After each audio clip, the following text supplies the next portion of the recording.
նախ կխնդրեմ ներկայանաք։ Բարև ձեզ, Յակոբ Բադալյան, իմ հոր վերաբերյալ ու իմ խավորի վերաբերյալ ու մնացածի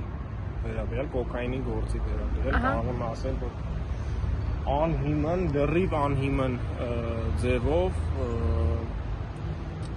առանց որևէ փաստի կարելի ասել 3 տարի արդեն շուրջ այս գործը կա ու նոր մտել են դատարան այն դեպքում, երբ որ բոլոր հիմքերը, բոլոր փաստերը, որոնք ապացուցում են, որ մենք ընդհանրապես ոչ մի կապ չունենք դրա հետ, մեր հիմնարկ, մեր բանը ներկրող հիմնարկ, եկել է մի տոննա կոկային, որը ընդհանրապես աշխարհում այդպես դեպքեր շատ են լինում, Եվրոպայում, տարբեր տեղերում լինում են, հա, մեծ քանակությամբ հայերել, բայց աշխարհում այդպես դեպքեր շատ են լինում, առավել եւս, երբ որ մենք դա գնացել ենք, հանձնել ենք իրենց, այսինքն մեր հիմնարկի աշխատողները գնացել են ու հանձնել են ԱԱԾ այդ եկած կոկայինը, ոչ թե հայտնաբերվել է, ու դա էլ կա գործի մեջ, դրան բազմաթիվ փաստեր, թե զանգը, Միրան Պողոսյանի զանգը, պարոն Աբազյանին փաստում է դա, թե տեսախցիկներով նկարանված, որ օրը ցերեկով պայստի մեջից մարդիկ բացում են այդ կոնտեյները,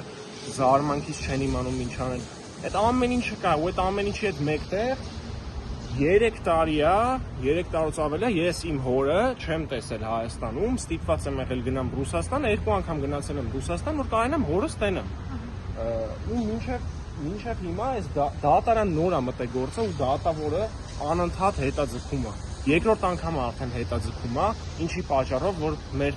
որոշ մեղադրյալներից չեն գալիս դատի, չգիտեմ ինչ պատճառներով, ես նրանց հետ կապ չունեմ, ես խոսում եմ կոնկրետ իմ հոր վերաբերյալ, որ ինքը համաշխարհային հետախուզման մեջ է, այն բանի համար, որի հետ